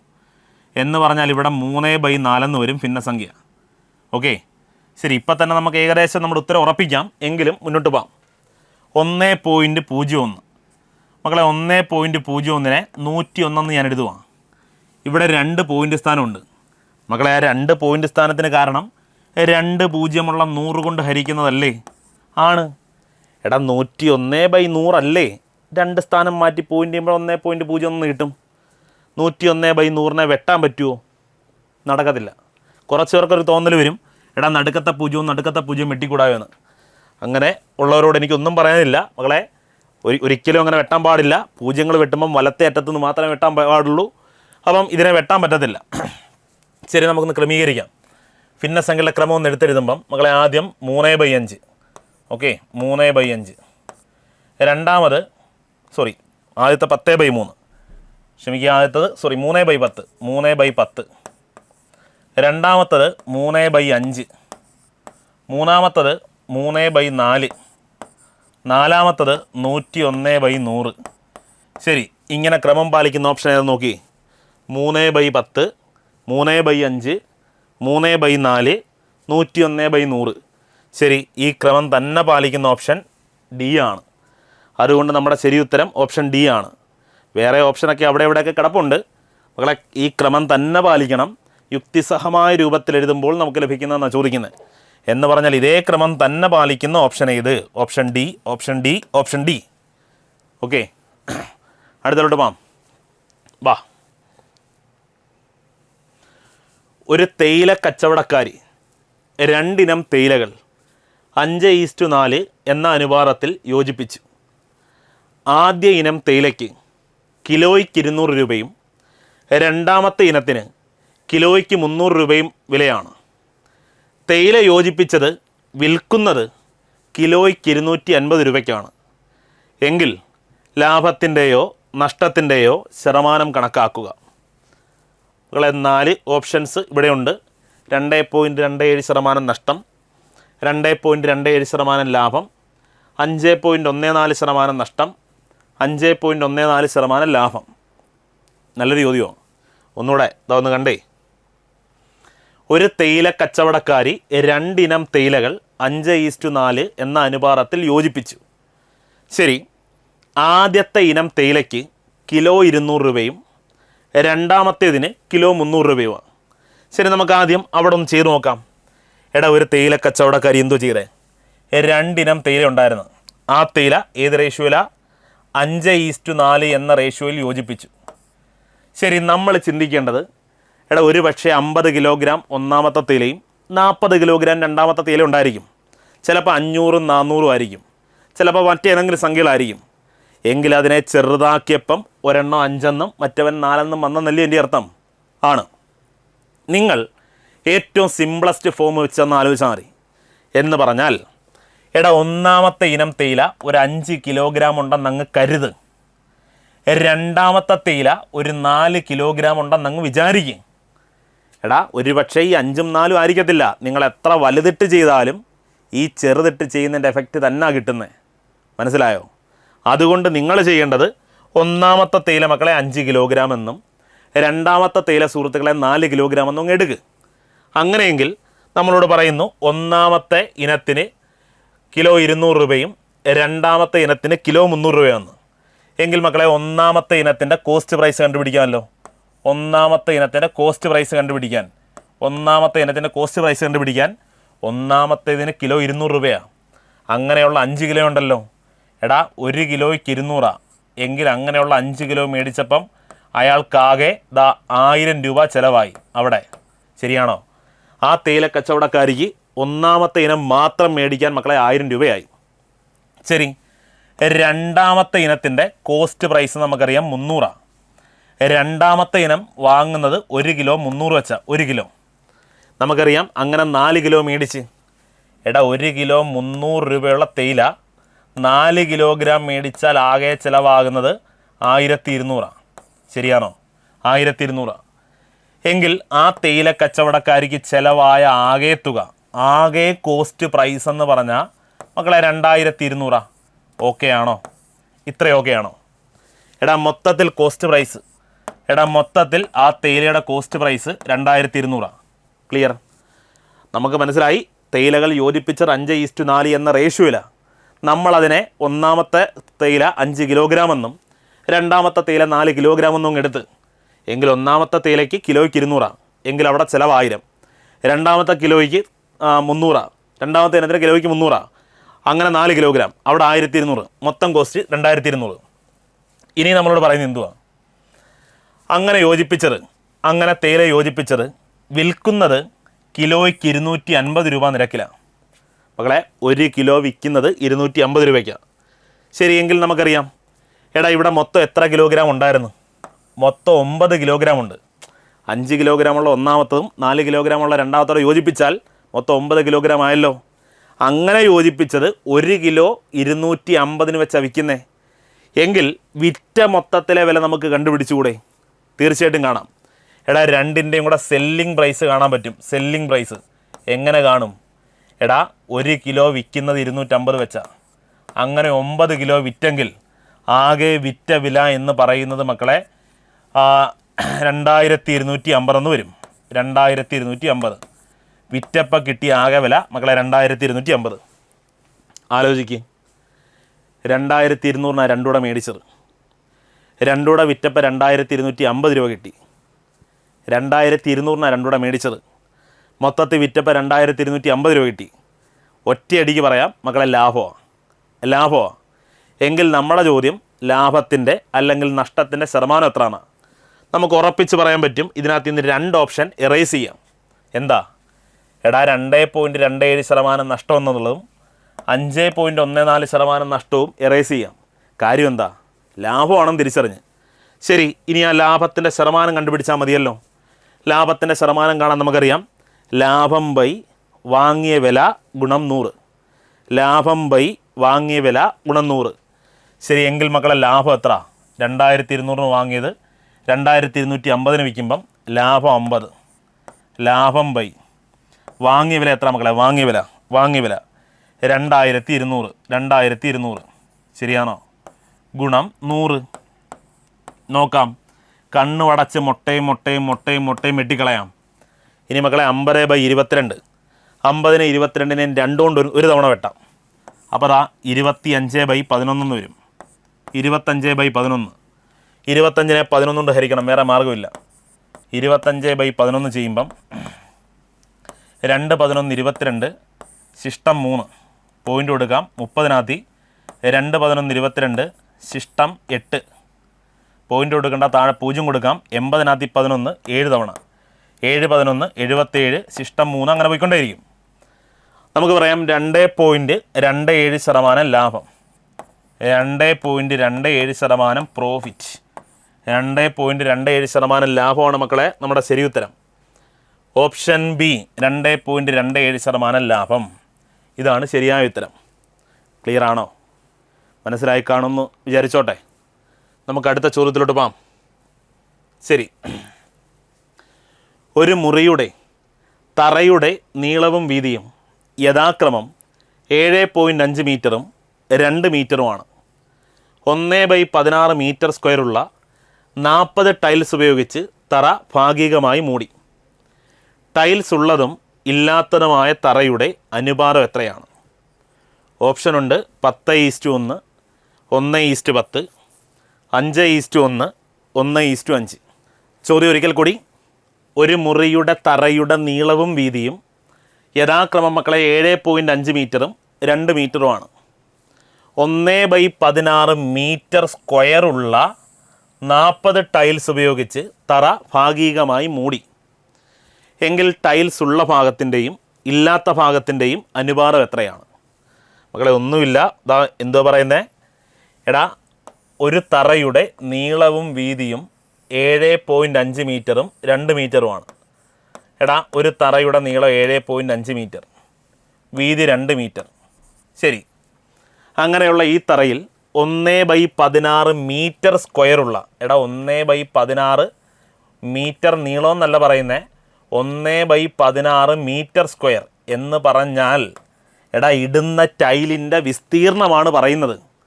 എന്നാൽ മുറിയുടെ നീളവും വീതിയുമാണ് പറഞ്ഞിരിക്കുന്നത്. ആ തറയിലിടുന്ന ടൈലിൻ്റെ വിസ്തീർണവുമാണ് പറഞ്ഞിരിക്കുന്നത്. കാര്യം കിട്ടിയോ? ചോദ്യം ഇങ്ങനെ തുടങ്ങുന്നത് 7.5 മീറ്റർ നീളവും 2 മീറ്റർ വീതിയുമുള്ള ഒരു തറ. അപ്പം തറയുടെ നീളവും വീതിയോ പറഞ്ഞിരിക്കുന്നത്. എന്നാൽ ആ തറയിലിടുന്ന ഒരു ടൈൽ 1/16 മീറ്റർ സ്ക്വയർ എന്നാണ് പറഞ്ഞിരിക്കുന്നത്. അവിടെ മനസ്സിലായി, എടാ ആ ടൈലിൻ്റെ നീളമോ വീതിയോ അല്ല, നേരിട്ട് അതിൻ്റെ വിസ്തീർണ്ണം പറഞ്ഞിരിക്കുന്നത്. ശരിയാണോ? എങ്കിൽ ഒന്നാലോചിച്ച് നോക്കി. ദാ ഇവൻ്റെ വിസ്തീർണം നേരിട്ടുണ്ട്. നമുക്ക് ആദ്യം തറയുടെ വിസ്തീർണം ഒന്ന് കണ്ടുപിടിച്ച് നോക്കാം. നമുക്കറിയാം ചതുരാകൃതിയാണ്. ചതുരത്തിൻ്റെ വിസ്തീർണം കാണുന്ന മാർഗ്ഗം മക്കളെ നീളം ഗുണം വീതിയാണ്, L/B ആണ്. എങ്കിൽ നമ്മുടെ തറയുടെ വിസ്തീർണം എന്ന് പറഞ്ഞാൽ 7.5 മീറ്റർ ഗുണം 2 മീറ്റർ. നമുക്കറിയാം 7.5 2 വട്ടം വന്നാൽ 15. അതായത് നമ്മുടെ തറയുടെ വിസ്തീർണം മക്കളെ 15 മീറ്റർ സ്ക്വയർ. നമ്മുടെ തറയുടെ വിസ്തീർണം 15 മീറ്റർ സ്ക്വയർ. ഓക്കെ ആണോ? എങ്കിൽ നമ്മുടെ ടൈലിൻ്റെ വിസ്തീർണം നേരിട്ട് പറഞ്ഞിട്ടുണ്ട്. നമ്മൾ കണ്ടെത്താൻ മെനക്കെടണ്ട. 1/16 മീറ്റർ സ്ക്വയറാണ്. ഓക്കെ ആണോ? എടാ ടൈലിൻ്റെ വിസ്തീർണം 1/16 മീറ്റർ സ്ക്വയറാണ്. ഇനി പറയുന്നത് എന്തുവാ? അങ്ങനെയുള്ള 40 ടൈൽസ് ഉപയോഗിച്ച് തറ ഭാഗികമായി മൂടി. ശരി നോക്കാം. എടാ ഒരു ടൈലിൻ്റെ വിസ്തീർണം നമുക്കറിയാം 1/16. അപ്പോൾ 2 ടൈലാകുമ്പോൾ 1/16, വീണ്ടും ഒരു 1/16. ഒരു 3 ടൈലാകുമ്പോൾ 1/16, 1/16, 1/16. അങ്ങനെയുള്ള 40 ടൈലുണ്ടെങ്കിലോ? അങ്ങനെയുള്ള 40 ടൈലുണ്ടെങ്കിൽ 40 ടൈലിൻ്റെയും കൂടെ വിസ്തീർണം കണ്ടുപിടിക്കണം. നമുക്കറിയാം 40 ഗുണം 1/16 ചെയ്താൽ മതി. 40 ഗുണം 1/16. ശരി, നമുക്ക് 8 കൊണ്ട് വെട്ടാം. 8 കൊണ്ട് വെട്ടുമ്പം 16-നകത്ത് 8 2 വെട്ടാം. 40-നകത്തിൽ 8 5 വെട്ടാം. 5/2 വരും. 5/2. 5/2 എന്ന് പറഞ്ഞാൽ മക്കളെ 2.5 മീറ്റർ സ്ക്വയർ എന്ന് വരും. എടാ അതായത് 1/16 മീറ്റർ സ്ക്വയർ ഉള്ള 40 ടൈൽസ് ആ തറയിൽ ഉപയോഗിച്ചു എങ്കിൽ ഒരു ടൈലിൻ്റെ വിസ്തീർണം 1/16. അങ്ങനെയുള്ള 40 ടൈൽസ് ഉപയോഗിച്ചാണ് ആ തറ മൂടിയത് എങ്കിൽ മനസ്സിലായി 40 ടൈലിൻ്റെയും കൂടി വിസ്തീർണം, പരപ്പളവ്, ഏരിയ 2.5 മീറ്റർ സ്ക്വയറാണ്. എടാ ഒരു ടൈലിൻ്റെ വിസ്തീർണം 1/16. അങ്ങനെയുള്ള 40 ടൈൽസ് ഉപയോഗിച്ചെങ്കിൽ 40 ഗുണം 1/16, അതായത് മൂടിയ തറയുടെ വിസ്തീർണം 2.5 മീറ്റർ സ്ക്വയർ. മനസ്സിലായോ? നമ്മുടെ ചോദ്യം എന്തുവാ? ടൈലുള്ള ഭാഗത്തിൻ്റെയും ടൈലില്ലാത്ത ഭാഗത്തിൻ്റെയും വിസ്തീർണങ്ങളുടെ അനുപാതം എത്ര എന്നാ ചോദ്യം. എങ്കിൽ ടൈലുള്ള ഭാഗത്തിൻ്റെയും പിന്നെ ടൈലില്ലാത്ത ഭാഗത്തിൻ്റെയും, നമുക്കറിയാം ടൈലുള്ള ഭാഗത്തിൻ്റെ വിസ്തീർണം 2.5 മീറ്റർ സ്ക്വയറാണ്. ടൈലുള്ള ഭാഗത്തിൻ്റെ വിസ്തീർണം. ഇനി ടൈലില്ലാത്ത ഭാഗത്തിൻ്റെ വിസ്തീർണം കണ്ടുപിടിക്കണം. നമുക്കറിയാം മുറി മൊത്തം മക്കളെ 15 മീറ്റർ സ്ക്വയറാണ്. അതിൽ 2.5 മീറ്റർ സ്ക്വയറിലേ ഉള്ളൂ ടൈല്. എങ്കിൽ ബാക്കി ഭാഗത്ത് ടൈലില്ലല്ലോ. എങ്കിൽ 15-ൽ നിന്ന് 2.5 കുറച്ചാൽ മക്കളെ ടൈലില്ലാത്ത ഭാഗം 12.5 മീറ്റർ സ്ക്വയറാണ്. മൊത്തം 15 മീറ്റർ സ്ക്വയറാണ് മുറി. അതിൽ 2.5 മീറ്റർ സ്ക്വയറിൽ ടൈലുണ്ട്, ബാക്കി ഭാഗത്ത് ടൈലില്ല. 12.5 മീറ്റർ സ്ക്വയറിലും ടൈലില്ല. എങ്കിൽ ടൈലുള്ള ഭാഗത്തിൻ്റെയും ഇല്ലാത്ത ഭാഗത്തിൻ്റെയും എന്താ മക്കളെ നമ്മുടെ ചോദ്യം? അനുപാതം അഥവാ അംശബന്ധം. ഇതാണ് ചോദ്യം. സിമ്പിളാ, വെട്ടിയാൽ മതി. 2.5-യും 12.5-യും തമ്മിൽ നേരിട്ട് വെട്ടാം. അല്ലെങ്കിൽ 2 പേരെയും 10 കൊണ്ട് ഗുണിച്ചിട്ട് എണ്ണൽ സംഖ്യ ആക്കിയിട്ടും വെട്ടാം. 10 കൊണ്ട് ഗുണിയും മക്കളെ ഇവിടെ 25 വരും. ഈസ്റ്റ് ഇവിടെ 125 വരും. 25 കൊണ്ട് ഒറ്റയടിക്ക് വെട്ടാം. 25-നകത്തിൽ 25 ഒരു തവണ, 125-നകത്തിൽ 25 5 തവണ. ദാ 1:5 വരും. നമ്മുടെ ശരി ഉത്തരം 1:5. എങ്കിൽ ടൈൽ ഉള്ള ഭാഗത്തിൻ്റെയും ടൈൽ ഇല്ലാത്ത ഭാഗത്തിൻ്റെയും വിസ്തീർണങ്ങളുടെ അംശബന്ധം മക്കളെ 1:5. നമ്മുടെ റൈറ്റ് ആൻസർ ഓപ്ഷൻ ഡി 1:5 ആണ്. ക്ലിയർ ആണോ? ഓക്കെ ഇല്ലയോ? അടുത്ത ചോദ്യം നോക്കാം. വാ. ഒരാൾ അദ്ദേഹത്തിൻ്റെ കയ്യിലുണ്ടായിരുന്ന തുക പകുതി വീതം 2 ബാങ്കുകളിലായി നിക്ഷേപിച്ചു. ഒന്നാമത്തെ ബാങ്കിൽ സാധാരണ പലിശ നിരക്കിലും രണ്ടാമത്തെ ബാങ്കിൽ കൂട്ടുപലിശ നിരക്കിലുമാണ് നിക്ഷേപിച്ചത്. ചോദ്യം ബാക്കിയുണ്ട്. 2 വർഷം കഴിഞ്ഞ് പലിശ നോക്കിയപ്പോൾ ആദ്യത്തെ ബാങ്കിൽ 600 രൂപയും രണ്ടാമത്തെ ബാങ്കിൽ 618 രൂപയും ഉണ്ടായിരുന്നു. 2 ബാങ്കുകളിൽ നിന്നും 3 വർഷം കഴിയുമ്പോൾ അദ്ദേഹം പലിശ പിൻവലിച്ചാൽ പലിശയിൽ വരുന്ന വ്യത്യാസം എത്രയാണ്? ഓപ്ഷൻ ഉണ്ട് മക്കളെ. 54.00, 36.00, 36.42, 55.08. ചോദ്യം നല്ല ചോദ്യമാണ്, വലിയ ചോദ്യമാണ് മക്കളെ. ഒരാൾ അദ്ദേഹത്തിൻ്റെ കയ്യിലുണ്ടായിരുന്ന തുക പകുതി വീതം 2 ബാങ്കുകളിലായി നിക്ഷേപിച്ചു. ഓക്കെ, ഒന്നാമത്തെ ബാങ്കിൽ സാധാരണ പലിശയിലും രണ്ടാമത്തെ ബാങ്കിൽ കൂട്ടുപലിശയിലുമാണ് നിക്ഷേപിച്ചത്. ഓക്കെ, ഒന്നാമത്തെ ബാങ്കിൽ സാധാരണ പലിശയാണ്, രണ്ടാമത്തെ ബാങ്കിൽ കൂട്ടുപലിശയാണ്. 2 വർഷം കഴിഞ്ഞ് പലിശ നോക്കിയപ്പോൾ സാധാരണ പലിശ കണ്ട ബാങ്കിൽ നിന്നും 600 രൂപയും കൂട്ടുപലിശ കണ്ട ബാങ്കിൽ നിന്നും 618 രൂപയും ലഭിച്ചു. ശരി, നമുക്ക് എന്തോ കണ്ടുപിടിക്കാം. എടാ നമ്മൾ പഠിച്ചിട്ടുണ്ട് 2 വർഷം കൊണ്ട് മക്കളെ സാധാരണ പലിശ 600 രൂപ കിട്ടിയെന്നാണ് പറയുന്നത്. ഏതോ ഒരു തുകയ്ക്ക് 2 വർഷത്തെ സാധാരണ പലിശ 600, അതേ തുകയ്ക്ക് 2 വർഷത്തെ കൂട്ടുപലിശ 618. ഓക്കെ ആണോ? എടാ 2 വർഷം കൊണ്ട് ഏതോ ഒരു തുക, അയാളുടെ കയ്യിലുണ്ടായിരുന്ന തുക കറക്റ്റ് പപ്പാതി വീതം മുറിച്ച് 2 ബാങ്കിൽ നിക്ഷേപിച്ചു. 2 കൊല്ലം കഴിഞ്ഞപ്പം ഒരു ബാങ്കിൽ നിന്ന് പലിശയായിട്ട് 600-ഉം അപ്പുറത്തെ ബാങ്കിൽ നിന്ന് പലിശയായിട്ട് 618-ഉം കിട്ടി.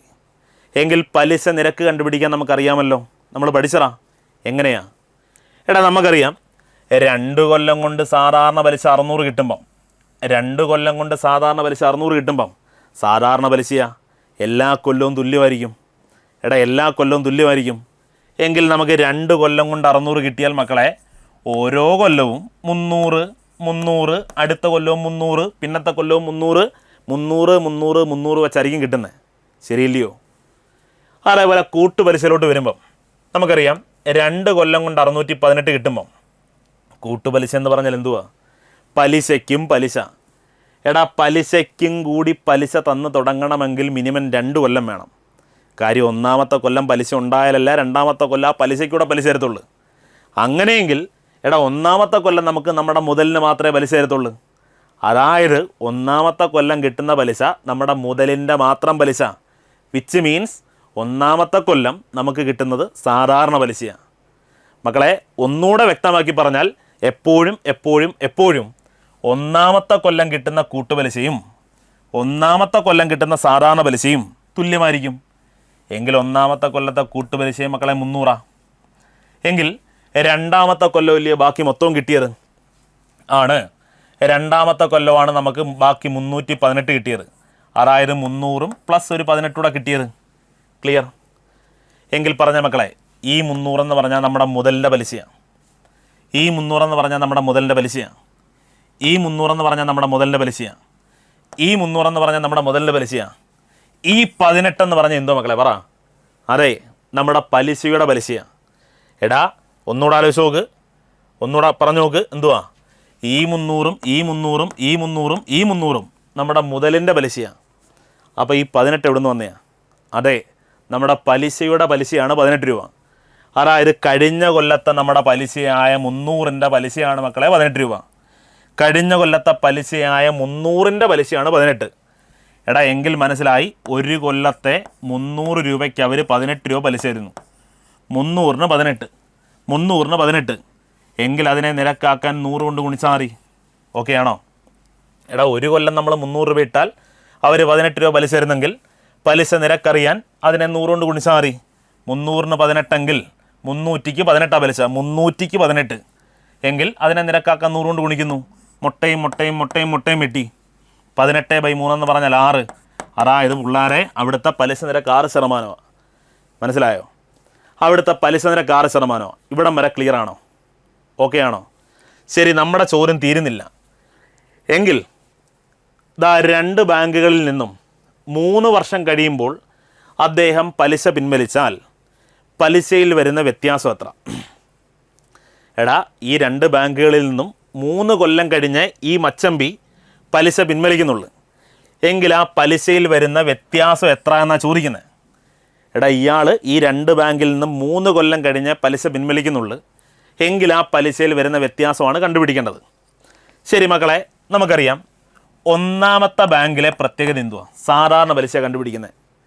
അവിടെ ഒന്നാമത്തെ കൊല്ലം 300 തരത്തുള്ളൂ, രണ്ടാമത്തെ കൊല്ലം 300 തരത്തുള്ളൂ, മൂന്നാമത്തെ കൊല്ലവും 300 തരത്തുള്ളൂ. അവിടെ ഒന്നാം കൊല്ലം 300 തരത്തുള്ളൂ, രണ്ടാം കൊല്ലവും പലിശ 300 തരത്തുള്ളൂ, മൂന്നാം കൊല്ലവും പലിശ 300 തരത്തുള്ളൂ. ഇതാണ് സാധാരണ പലിശ കാണുന്ന ബാങ്കിൻ്റെ പ്രത്യേകത. ക്ലിയർ ആണേ? ശരി, ഇനി കൂട്ടുപലിശ കാണുന്ന ബാങ്കിലോട്ട് പോവാം. അവിടെ ഒന്നാം കൊല്ലം മക്കളെ 300 തന്നു, നമ്മൾ കണ്ടതാ. രണ്ടാം കൊല്ലം മക്കളെ 318 തന്നു, നമ്മൾ കണ്ടതാ. ഈ 18 എവിടെ നിന്ന് വന്നയാ? കഴിഞ്ഞ കൊല്ലത്തെ 300ൻ്റെ പലിശ. എങ്കിൽ മൂന്നാം കൊല്ലത്തിൻ്റെ പ്രത്യേകത എന്തുവാ പറ? മൂന്നാം കൊല്ലം നമുക്ക് എന്തൊക്കെ തരും? മൂന്നാം കൊല്ലവും നമുക്ക് 300 രൂപ തരും. എവിടെ നിന്ന് ഈ 300? നമ്മുടെ മുതലിൻ്റെ പലിശയായ 300 തരും. നമ്മുടെ മുതലിൻ്റെ പലിശയായ 300 തരും. എന്നിട്ടോ കഴിഞ്ഞ 2 കൊല്ലത്തെ പലിശയുടെ പലിശയും കൂടെ തരും. മക്കളെ ഒന്നുകൂടെ ഒന്നാലോചിച്ച് നോക്ക്. ഒന്നാം കൊല്ലം കൂട്ടുപലിശ കാണുന്ന ബാങ്കിൽ നിന്ന് 300 കിട്ടത്തുള്ളൂ. രണ്ടാം കൊല്ലം നമുക്ക് 300 കിട്ടി പ്ലസ് 18 കിട്ടി. ഈ 18 എന്തുവാ? കഴിഞ്ഞ കൊല്ലത്തെ പലിശയുടെ പലിശ, കഴിഞ്ഞ കൊല്ലത്തെ പലിശയുടെ പലിശ. അപ്പം മൂന്നാം കൊല്ലവും മക്കളെ നമുക്ക് 300 കിട്ടും. എന്നിട്ടോ കഴിഞ്ഞ 2 കൊല്ലത്തെ പലിശയുടെ പലിശ കിട്ടും. നാലാം കൊല്ലമാകുമ്പം 300 കിട്ടും, കഴിഞ്ഞ 3 കൊല്ലത്തെ പലിശയുടെ പലിശ കിട്ടും. അഞ്ചാം കൊല്ലമാകുമ്പോൾ മക്കളെ 300 കിട്ടും, കഴിഞ്ഞ 4 കൊല്ലത്തെ പലിശയുടെ പലിശയും കൂടെ കിട്ടും. എങ്കിൽ കഴിഞ്ഞ 2 കൊല്ലത്തെ പലിശ എന്ന് പറഞ്ഞാൽ മക്കളെ 300 300 600 618 എങ്കിൽ 618 മക്കളെ ഒരു 6% കൂടെ കിട്ടണം. 618 ഒരു 6% കൂടെ കിട്ടണം. ശരിയാണോ? 618 ഒരു 6% കൂടെ കിട്ടണം.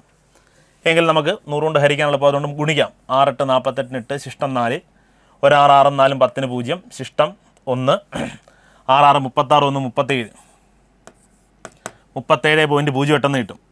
എന്ന് പറഞ്ഞാൽ മക്കളെ ഇതാ മൂന്നാം കൊല്ലം എന്തോ കിട്ടുന്നത്? മൂന്നാം കൊല്ലം നമുക്ക് കിട്ടുന്നത് ഒന്നാം കൊല്ലം പലിശ കിട്ടും. മുതലിന് മാത്രം പലിശ കിട്ടും. രണ്ടാം കൊല്ലം മുതലിന് പലിശ കിട്ടും. കഴിഞ്ഞ 1 കൊല്ലത്തെ പലിശയുടെ പലിശ കിട്ടും. മൂന്നാം കൊല്ലവും മുതലിൻ്റെ പലിശ കിട്ടും. കഴിഞ്ഞ 2 കൊല്ലത്തെ മൊത്തത്തിൽ പലിശയുടെ പലിശ കിട്ടും. എങ്കിൽ നമുക്കിതിൻ്റെ വ്യത്യാസം നോക്കാം. സാധാരണ പലിശ കാണുന്ന ബാങ്കിൽ 3 കൊല്ലം കൊണ്ട് കിട്ടിയത് മക്കളെ 900. കൂട്ടുപലിശ കാണുന്ന ബാങ്കിൽ മൊത്തം കിട്ടിയത് 900 പ്ലസ് 37.08 18 കൂടെ 08 15 5 ശിഷ്ടം 1 3 4 1 5 55.08 അതായത് 955.08 മക്കളെ ഇവിടെ കിട്ടുന്നത്. മനസ്സിലായോ? എങ്കിൽ വ്യത്യാസം എത്രയാണെന്ന് ചോദിച്ചാൽ 3 കൊല്ലം കഴിയുമ്പോൾ ലഭിക്കുന്ന വ്യത്യാസം 55.08. നമ്മുടെ ശരിയുത്തരം 55.08 ആകുന്നു. മനസ്സിലായിട്ടുണ്ടാവുമെന്ന് കരുതുന്നു. നമ്മുടെ ശരിയുത്തരം മക്കളെ 55.08. ദാ കിടക്കുന്ന ഓപ്ഷൻ ഡി 55.08. കിടിലൻ ചോദ്യമാണ്. ശരിയില്ലയോ? എടാ ചെയ്താൽ ഒരുപക്ഷെ പലരും സ്കിപ്പ് അടിക്കുന്നൊരു ചോദ്യമാണ്. ഒന്നാലോചിച്ചു, വളരെ സിമ്പിളാണ്. നമ്മൾ ആദ്യം പലിശ നിരക്ക് കണ്ടുപിടിച്ച് എന്നിട്ട് 3 വർഷത്തെ സാധാരണ പലിശയുടെയും കൂട്ടുപലിശയുടെയും വ്യത്യാസം എത്രയാണെന്നാണ് കണ്ടുപിടിച്ചേ. സാധാരണ പലിശ എല്ലാ കൊല്ലവും തുല്യമാണ്. കൂട്ടുപലിശ മുതലിൻ്റെ പലിശ എല്ലാ കൊല്ലവും തുല്യമാണ്. എന്നാൽ പലിശയുടെ പലിശ 2ാം കൊല്ലം 1ാമത്തെ കൊല്ലത്തിൻ്റെ പലിശ മാത്രമേ കിട്ടത്തുള്ളൂ. 3ാം കൊല്ലം ഈ കഴിഞ്ഞ 2 കൊല്ലത്തെ പലിശയ്ക്കും അതായത് 618 പലിശ തരണം. ശരിയാണോ? അങ്ങനെ നോക്കിയപ്പോൾ നമ്മുടെ വ്യത്യാസം 55.08. ക്ലിയർ? ശരി, നമുക്ക് ഒരു ചോദ്യം കൂടെ പരിശോധിക്കാം. 1/3ക്കും 1/2ക്കും ഇടയിലുള്ള ഒരു ഭിന്നസംഖ്യ, 3-1നും 2-1നും ഇടയിലുള്ള ഒരു ഭിന്നസംഖ്യ ചുവടെ കൊടുത്തിരിക്കുന്ന വില ഏതാണ്? മക്കളെ, ഇങ്ങനൊരു ചോദ്യം കിട്ടിയാൽ നമ്മൾ ആദ്യം ചെയ്യേണ്ടത്, ഞാൻ പറഞ്ഞിട്ടുണ്ട് 3-1നും 2-1നും ഇടയിലുള്ള ഭിന്നസംഖ്യ, 3-1നും 2-1നും ഇടയിലുള്ളൊരു ഭിന്നസംഖ്യ എന്ന് ചോദിച്ചാൽ നിങ്ങൾ ചെയ്യേണ്ടത് ആദ്യം ഇടയിലുള്ളൊരു ഭിന്നസംഖ്യ എന്ന് ചോദിച്ചാൽ മുകളിലത്തെ അംശങ്ങൾ തമ്മിൽ കൂട്ടുക 1 1 2, താഴത്തെ ചേരങ്ങൾ തമ്മിൽ കൂട്ടുക 3 2 5, 5 2. അങ്ങനെ ഒരു ഓപ്ഷൻ ഉണ്ടോ എന്ന് നോക്കണം. ഉണ്ട്, ഇവിടെ അങ്ങനെ ഒരു ഓപ്ഷൻ ഉണ്ട്. Option C. ഇതാണ് ശരിയുത്തരം. ഇനി ഇങ്ങനെ നോക്കിയിട്ട് അങ്ങനത്തെ ഒരു ഓപ്ഷൻ ഇല്ലെങ്കിൽ നിങ്ങൾ എന്തോ ചെയ്യണ്ടേ? എടാ, ഇങ്ങനെ നോക്കുമ്പം അങ്ങനത്തെ ഒരു സംഖ്യ ഇല്ലെങ്കിൽ നിങ്ങൾ ചെയ്യേണ്ട മാർഗവും ഞാൻ പറഞ്ഞിട്ടുണ്ട്. എന്തുവാ? ഇവിടെ ഇപ്പം നേരിട്ട് ടക്കനെന്ന് ഉത്തരമായി. എന്നാൽ നിങ്ങൾക്ക് ചെയ്യാൻ പറ്റുന്ന മറ്റൊരു മാർഗം മക്കളെ ഞാൻ പറഞ്ഞിട്ടുണ്ട്. മുകളിൽ മാത്രം 0 ചേർക്കണം, താഴെ കിടക്കുന്ന സംഖ്യ കൊണ്ട് ഹരിക്കണമെന്ന്. എടാ, മുകളിൽ മാത്രം 0 ചേർക്കണം, താഴെ കിടക്കുന്ന സംഖ്യ കൊണ്ട് ഹരിക്കണം. 10/3, അതായത് ഇവിടെ മുകളിൽ 0 ചേർത്താൽ 10. 10/3 എന്ന് പറഞ്ഞാൽ മക്കളെ 3 വരും. പോയിൻ്റൊന്നും എടുക്കണ്ട. 10/2 5 വരും. 3-നും 5-നും ഇടയിലുള്ള ഭിന്നസംഖ്യ കണ്ടുപിടിച്ചാൽ മതി. അല്ലെങ്കിൽ 3-നും 5-നും ഇടയിലുള്ള സംഖ്യ കണ്ടുപിടിച്ചാൽ മതി. അതിനിവിടെ മക്കളെ 10/6 ചെയ്യുമ്പം 1 വരുന്നത്. 1 10-നകത്ത് 6 ഒരു വട്ടമേ ഉള്ളൂ. 10-നകത്ത് 6 ഒരു വട്ടമേ ഉള്ളൂ. ബാക്കി ചെയ്യണ്ട. 3-ൻ്റെ 5-ൻ്റെ ഇടയ്ക്കാണോ 1? അല്ല. അടുത്തത് ഇവിടെ 0 ചേർക്കണം. 40/7. 40-നകത്ത് 7 എത്ര വട്ടം? 5 വട്ടം. 5 5 കിട്ടും. 5 പോയിൻ്റ് എന്ന് പറഞ്ഞു വരും. 3-ൻ്റെ 5-ൻ്റെ ഇടയ്ക്കാണോ 5? അല്ല, ഇടയ്ക്കല്ല. അടുത്തത് 2/5 ചെയ്ത് നോക്കാം. മുകളിൽ 0 ചേരുമ്പോൾ 20. 20/5 എന്ന് പറഞ്ഞാൽ മക്കളെ 4. 3-ൻ്റെ 5-ൻ്റെ ഇടയ്ക്കല്ലോ 4 ആണ്. ഇതാ ഉത്തരം. ശരിയാണോ? ഇവിടെ നമുക്ക് ചുമ്മാ നോക്കാം.